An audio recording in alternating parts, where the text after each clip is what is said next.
welcome back to my channel. Today I'm going to be doing a prank on my friends, and right now I got a bare face, but I'm going to be doing the ugly makeup prank on them, and I never pranked my friends before, so this is my first ever prank on them. So yeah, we're going to get their raw reaction. Stay tuned.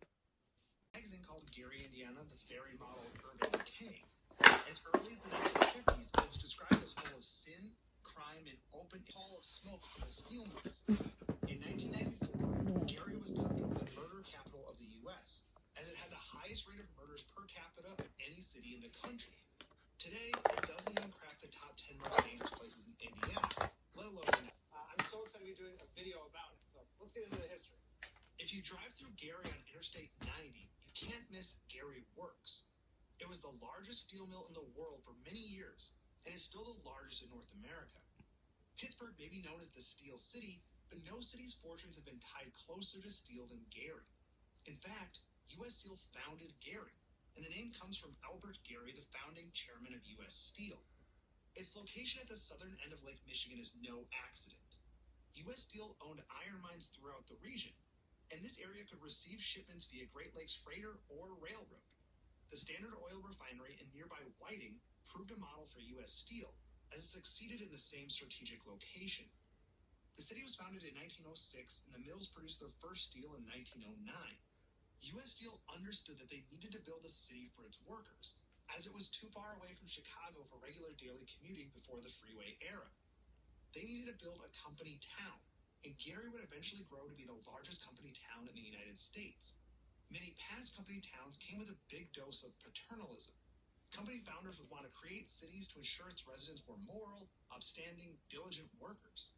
This often meant that the company owned the homes the workers lived in and the stores they shopped at. Great for the company, not so great for the workers. One famous example is nearby Pullman, Illinois, home of the company that built fancy railroad cars. It was by all accounts a nice-looking village, and George Pullman hoped it could be a model for urban planning. But when the factory had to cut hours due to lower demand for the stores, workers rose up, and the ensuing Pullman strike is one of the defining events of the U.S. labor movement. The Illinois Supreme Court ruled that the company had to divest its ownership of non-factory property, and the city was annexed into Chicago. This all happened in 1894, only 12 years before Gary was founded. U.S. Steel wanted to avoid that outcome. Thus, Gary was planned as a community where workers would own their own homes and democratically elect their own completely separate city government. The lack of paternalistic vision was probably wise, but it led to a rather bland urban design. Fifth Avenue and Broadway were the two major thoroughfares, with Broadway leading directly to Union Station and U.S. Steel. The rest of the city was divided up into a grid with 40 houses per block, connected by streets that were quite wide, at 80 to 100 feet. There was one big problem with the plan to have employees own their own houses. Most employees did not make enough to build a home or buy a newly built one. Many workers ended up in tents, or three-room shacks that could house up to 20 workers. U.S. Steel got into home construction to try and house more workers, but even their modestly priced housing was out of reach of the lowest paid unskilled workers. Land promoters and speculators built ramshackle barracks and tenement housing to fill the gap. The fledgling city government had no regulations that required amenities like running water, so they were absolutely terrible places to live. Gary may have avoided the paternalistic model of Pullman, but created their own sort of urban anarchy. The situation was made worse by a lack of public open space. The mills spread across the entirety of Gary's lakeshore, so there's no recreation there. The only recreation, it seemed, could be found in the local taverns. By the 1910s, there was one tavern for every 88 Gary residents. Even at this early stage in the history of Gary, it had a reputation for being bigger than life, an industrial colossus, but also a den of sin, filled with low-wage single men spending what little they had on alcohol and gambling.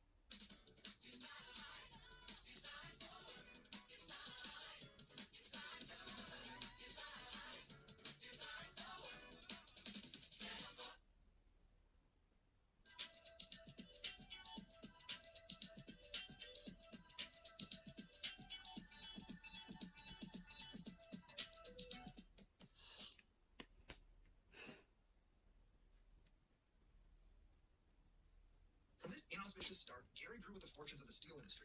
The population doubled between 1920 and 1940, and reached a peak of 178,000 in 1960. With population growth came demographic change. Much of the early growth had been from Eastern European immigrants, often discriminated against by white workers who had been in the country for a generation or more. Those Eastern European immigrants forged tight-knit communities that characterized Gary's early history. Gary was also a destination for Southern black workers as a part of the Great Migration, a demographic shift that saw millions of black Americans resettling in industrial cities of the North. As the new minority in town, black workers faced discrimination, and by the 1940s and 1950s, white workers began to move out of Gary to nearby suburbs, an example of the white flight phenomenon. This exodus became a flood after 1967. This was a mayoral election year, and incumbent Mayor Martin Katz had the endorsement of the Democratic machine and Union Steelworkers. But black residents favored Richard Hatcher, a moderate who campaigned on ending patronage and cleaning up corruption. Hatcher won, becoming with Carl Stokes of Cleveland the first black mayors of major American cities, the first time in its history. Meanwhile, Gary became the center of the black political landscape, hosting the 1972 Black Political Convention. Black residents of Gary during this time were proud of their city and happy to have some measure of political control. It's unfortunate, then, that this change in political landscape came at the exact moment U.S. Steel began to lay off its workers. In 1967, 65% of Gary workers were employed at Gary Works. That's an insanely high percentage for one employer. During this era, 30,000 people worked there. But Gary's steel mills began to fall victim to deindustrialization.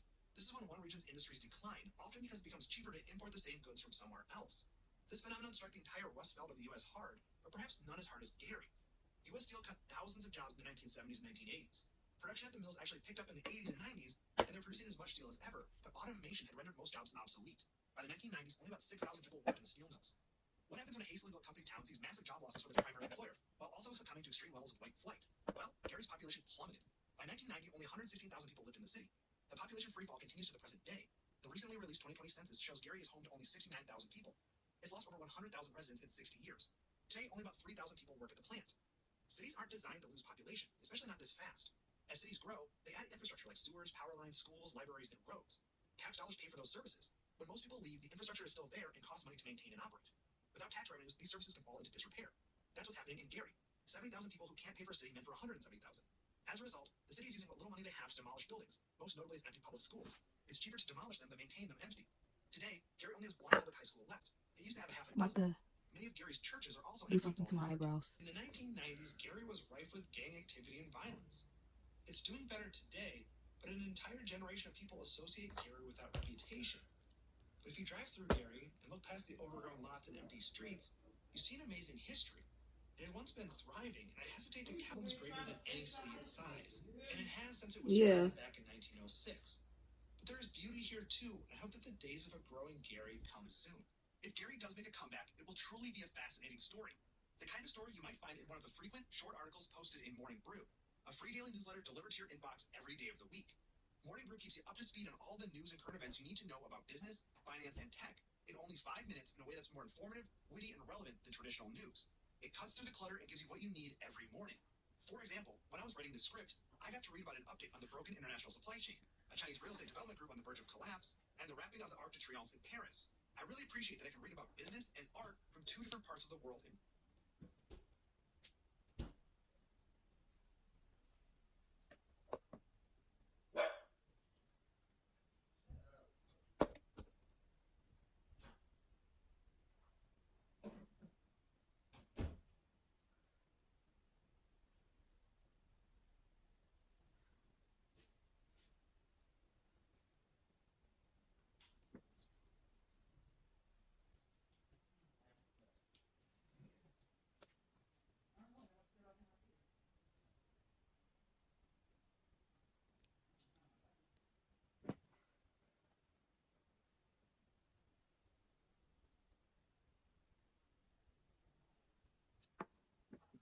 All right, this is the final look.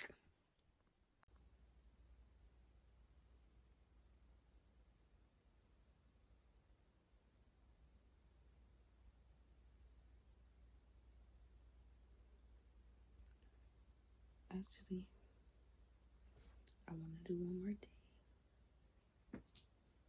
Where is that? Oh, a white liner.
Why you just start laughing?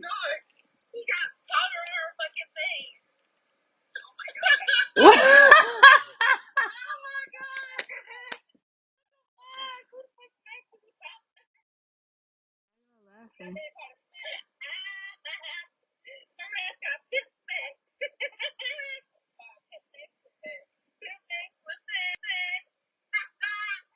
Because you got on your forehead. Alright, so screen recording. I'm about to try FaceTime Mara now.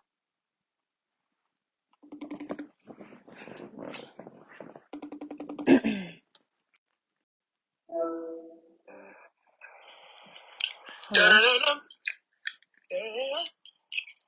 What you doing? I'm from the group chat. Huh? I thought this was the group chat. Oh, no. Nothing. Just eating because I'm starving. Haven't ate all fucking day. I'm about to. Well, I was supposed to be seeing him. I don't know what I'm wearing. I can't find my Who's your little booty? Yeah. I'm gonna decide if I want to put lashes on today. Girl, what the fuck? What? Girl. Get the fuck out of here. What is you Hmm? Hello? What you say? What are you doing to your face? What are you doing to your face? This what I look like. Girl.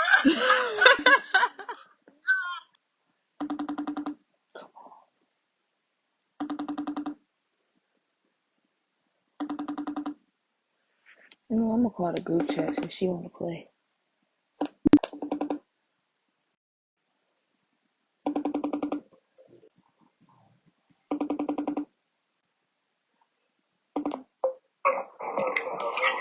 Hello? Yeah. What you doing?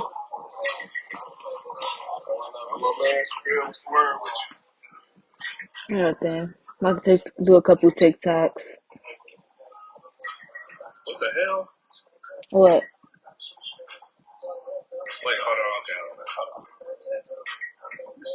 Oh, no, this is serious. What's that on your face? My makeup?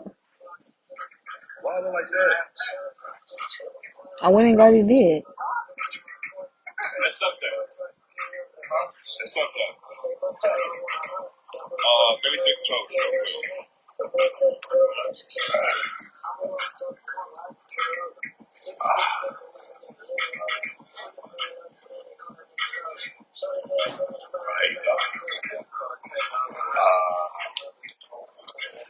Bring over.